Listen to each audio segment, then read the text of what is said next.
Hi guys, today I'm gonna show you how to block websites on Motorola Edge Plus. Firstly, we will need to go into the Google Play Store and install some kind of antivirus. In my case, it's going to be AVG. You can also install Avast, it's basically the same thing.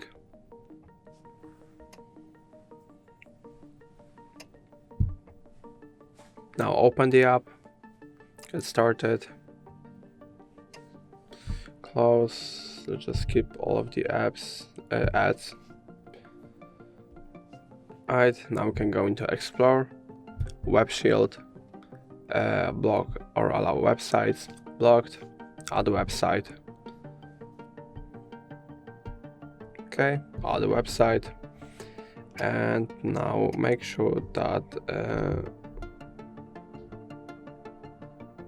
let's just try to visit the website. Let's see if we can do that.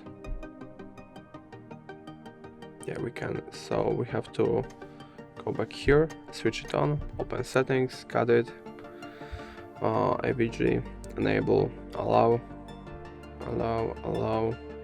Okay.